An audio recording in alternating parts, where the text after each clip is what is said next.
So here we are with the circulatory system part 2, and we are talking about how all the different systems work together. That respiratory system, circulatory system, that cardiovascular system with that powerhouse heart, that respiratory system, kind of the lungs and the diaphragm are kind of featured, and that we have all these beautiful systems that carry all of these necessary nutrients and blood, oxygenated blood, and takes away that CO2, the blue blood we don't need anymore, and then oxygenates it and turns it red.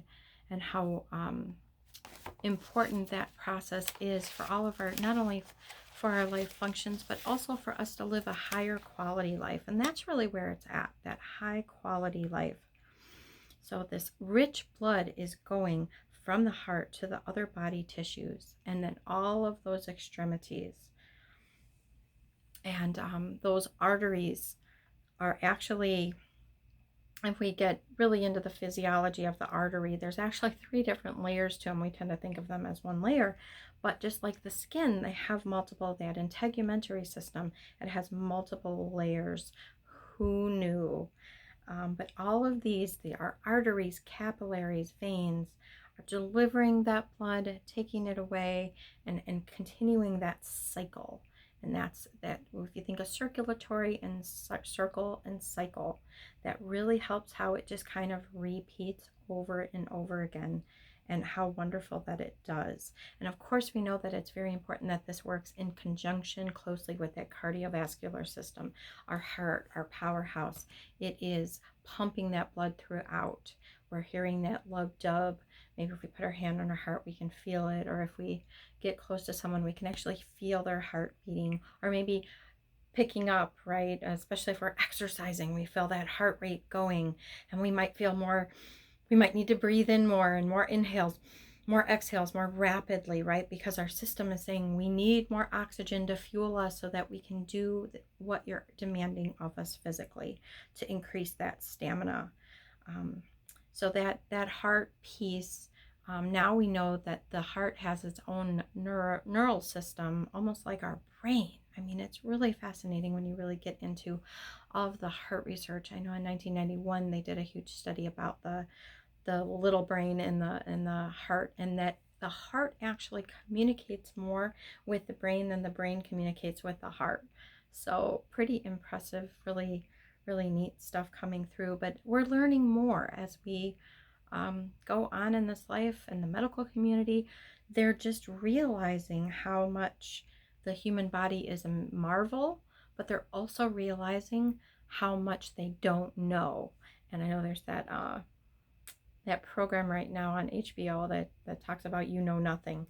Well, the more we keep learning about it, the more we realize there's so much more to discover with these systems. But right now, with our current understanding, we do have a sense that by mindfully breathing, by regular exercise, by mindful eating, trying to be conscious of what we're eating, where it came from, how it was cooked, what was added to it, maybe tuning into how our body responds to food or air or water we're consuming. Speaking of water, might want to grab. Always so helpful and important to stay hydrated, especially during those warm months. So we always like to encourage that. Help that lymphatic system flush out all those toxins. That's always a good thing. Another system that's all working together for us. So with our mindful breathing, we can help. We know we can help our oxygen levels. We know we can bring down our heart rate. We can bring down our blood pressure. Many Zen Buddhists that would practice meditation for hours could get their heart rate down to a really low level that most people can't ever achieve. Like even people sleeping couldn't achieve that heart rate, but these Buddhist Zen masters were able to, through kind of controlling their breathing and to an extent their thoughts and their mind, they were able to bring down all of their vital signs so that their heart wasn't working too hard. We want our heart to work we want to build it up and build that stamina up, and regular exercise is a good part of that. But of course, things like stress, things like overexertion, too much of a good thing isn't great. So we want that circulatory system to be able to do its job, to clear out that CO2, to deliver those nutrients and that oxygenated blood to all of our parts, all the way to our fingers, all the way to our toes. And it really can improve our mental focus when we are actually getting enough oxygen. When we are stressed, we tend to hold our breath and we tend to do shallow breathing. And even in some yoga, if we direct it to kind of the yoga arena and yoga poses, a lot of times when we're holding a pose, we may tend to hold our breath or just breathe shallowly until we think about it, and then we're reminded, oh, whatever kind of breathing we're doing, whether it's nostril breathing, it could be in through the nose, out through the mouth, it could be ujjayi breath, that breath of fire. Either way, we're helping release that CO2, that stuff that no longer serves us and that we don't need anymore. So since breathing is so important, and our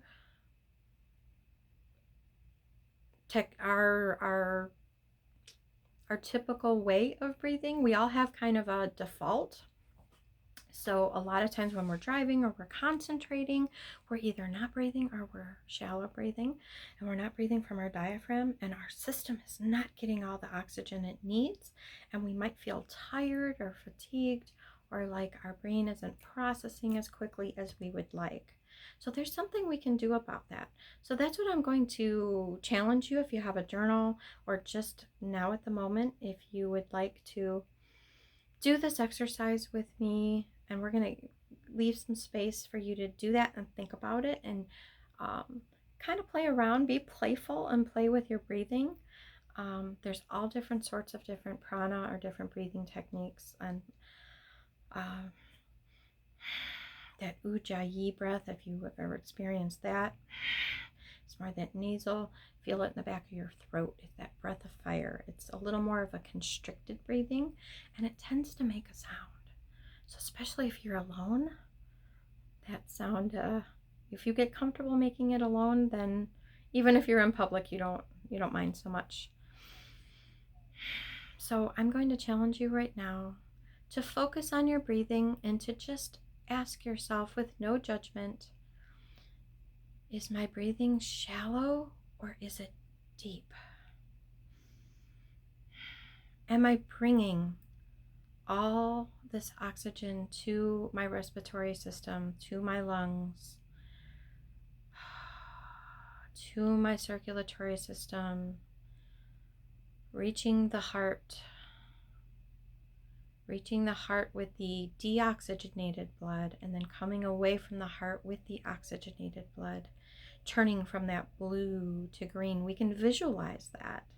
We can actually visualize our system filling up with all this good oxygen and releasing and exhaling the CO2, that carbon dioxide that we don't need, that does not serve us.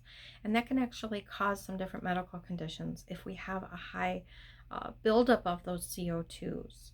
Those gases that can be in wrong levels can be harmful to us. So that's often why when they take your vitals, say at the doctor, they'll check your oxygen levels in your blood, because that's really important, especially if you have any respiratory issues underlying.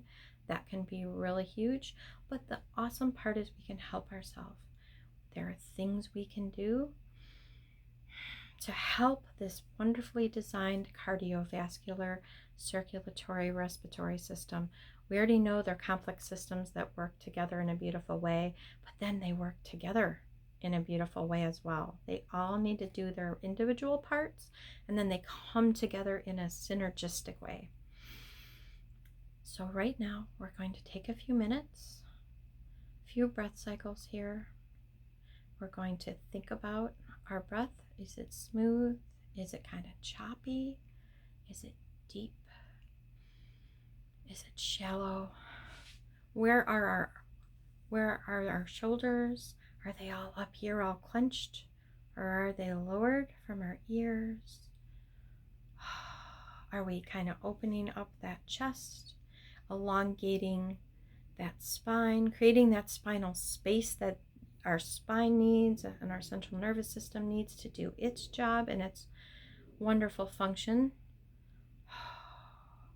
that supplies us with all of these nutrients and all of these, it's the skeletal system that's holding us up right now.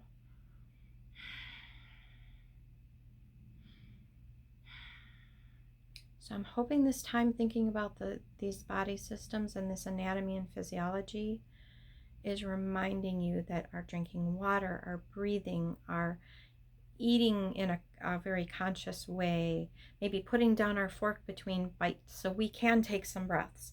I know some people just shovel it in, right? They're not even breathing. Putting it down, taking a meal break, all the things we can do. Bringing those shoulders down. So if you are journaling or you want to journal later, my suggestion is to journal about your breathing techniques and habits. Do you think you're a shallow breather? You can also help by putting, if you want to put a hand on your chest, you can feel it rise and falling, or you can put it on your stomach, feeling that diaphragm expand and contract. And you can just kind of experiment, making it really go as large and as big as you can, expanding it almost like a balloon, inflating and deflating. Or you can practice your Ujjayi breath through your nose, feeling that little constriction in the back of your throat. And we can see why it's called that breath of fire. So we're going to take a few minutes here. Soften our eyes or close them. Do some breathing. Think about our breathing. What are the qualities?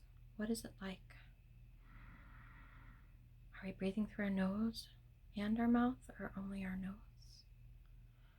All of those variations.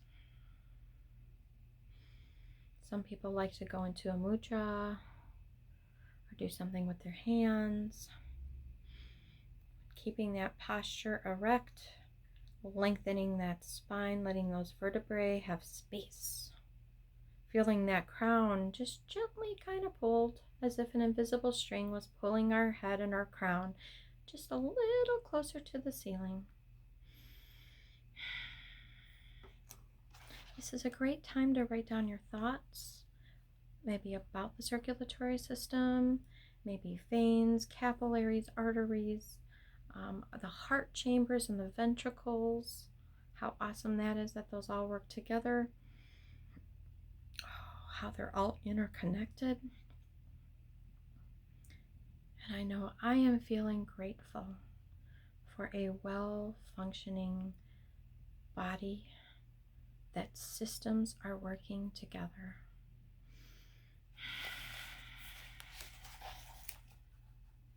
We're going to take another minute here. Exercise that good breathing, whatever breathing that you have chosen at this time. Depends what's in your typical daily practice, your daily routine.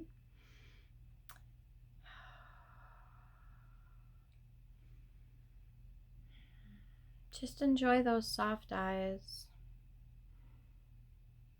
We work on the computer all the time, we're driving, our eyes need a break. It receives so much information to process. So sometimes just softening our eyes or closing our eyes can give our systems a rest, because we have all this sensory input that's happening. And we can just calm that nervous system, slow that breathing and heart rate, just by something simple as focusing on our breathing, maybe counting how many seconds of inhalation, how many seconds of exhalation, and maybe just trying to lengthen that a little bit. We can oxygenate that blood, get rid of that carbon dioxide that we're done with. Our blood doesn't need it anymore. So now we're going to talk a little bit about a a pose or an asana in yoga that would be complementary and would be helpful towards circulatory system health. And one that I'm going to highlight today is plank. And a lot of us, whether you do yoga or any kind of fitness routine, plank is a pretty common one to strengthen that core. And you really have to breathe through it, especially if you don't have that stamina built up. So your breathing in plank is really crucial to help you maintain your form and posture and not collapse on the wrists, and not to strain the lower lumbar region of your back. So it's really, really important. If you are into yoga, you may know it as Chaturanga Dandasana if you were looking at your Sanskrit, but it's known as plank, and it's something that is a pose or an exercise that is utilized across all sorts of fitness styles. So plank is something that you'll find professional athletes do a lot. And but if you are coming from a yoga perspective, you might start in your downward dog, kind of your inverted V, and then coming forward and bringing your shoulders and wrists, your shoulders above your wrists, and you kind of track and move forward with your body, and pressing those heels in, wrapping those thighs, squeezing the glutes, and that's kind of engaging that core too, working all of those muscles, engaging that core. Then we even are dealing with those obliques, those side muscles there that everyone really wants to get toned. So plank is just a fabulous thing. And don't be discouraged if in your plank you can't hold it for very long. Come down very slowly if you come out of it. Make sure you keep those shoulders back and open. Shoulders are back, chest is open. Kneecap, your knees are a little lifted. You don't want to lock those. But this is a great stamina pose, great for your core, great for your glutes. Even those obliques that can be hard to work sometimes. And if you need to, one modification is to go onto your forearms. If you have wrist or hand issues, you can go onto your forearms and do your plank that way. But it's very good. Most people do say that in your plank you want to have good form and keep your back flat and low, as low as you can get, and hold it. If you can only hold it for 20 seconds, fine. Come out of it. Rest. Maybe practice a few breathing cycles. And then push back up into your plank and hold it again. And maybe you'll just hold it one more second. I know when I was practicing plank and doing it as a regular part of my fitness regimen, I started at 30 seconds and then built up to a minute. And then at one point I was able to do up to 3. And I know there's people who can hold it pretty much, just hold it indefinitely. But plank is a very engaged asana posture or activity. So you really are strengthening those shoulders. You do want to be mindful of your neck though, and not strain that, and kind of hold it in a soft, unlocked position. So just be mindful of the neck, especially if you have issues with that. But this plank pose is great to strengthen the whole body. And while you're holding it, you have to be mindful about your breathing, and you have to practice good breathing technique. And you're not going to want to do shallow, rapid breaths. You're going to want to do slow, deep, using that diaphragm to hold that pose steady.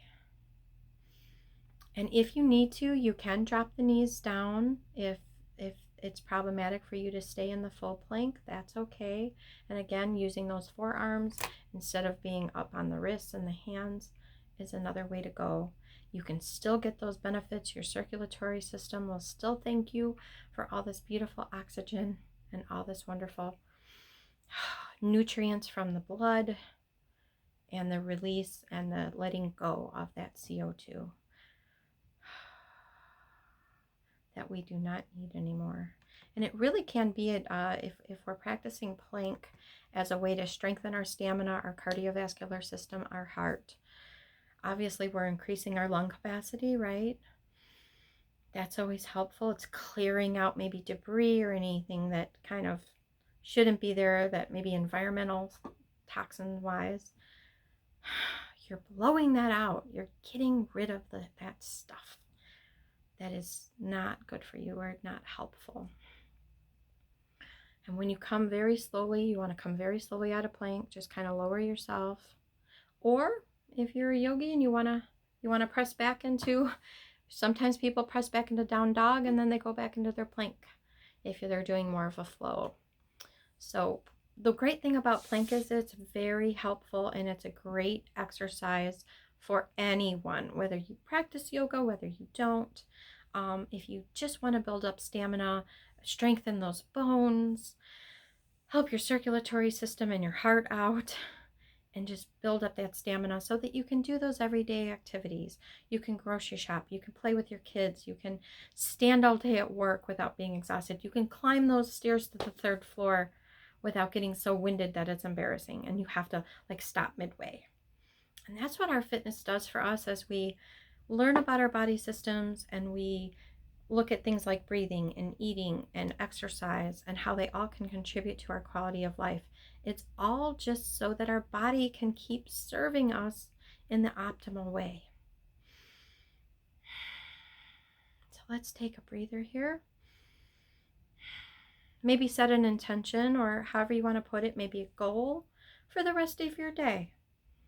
What would you like to accomplish for the rest of your day? Are you looking to have a little more peace? Are you looking to get your to-do list done? Are you trying to be kinder to strangers or loved ones? Let's just think now of an intention, of a goal for the rest of our day. It might be something as easy as, I'm going to relax now. I'm going to bring my heart rate down, my blood pressure. I'm going to slow my breathing. I'm going to bring more oxygen to my lungs, which in turn will be more to the heart and more throughout our whole body systems, helping our brain function, helping us with our cell turnover, which we know is so vital to stay younger longer and to stay active longer. So I hope you had a chance to do some journaling, some thought, some breathing. Take just some time out for yourself in this part 2. Thank you so much for being with me here while I did just a little overview, talked about how the systems are connected, the cardiovascular, respiratory, and circulatory systems a little bit, and a recommended exercise or pose that you can use to help those systems, such as plank. Have a great day. Peace be with you.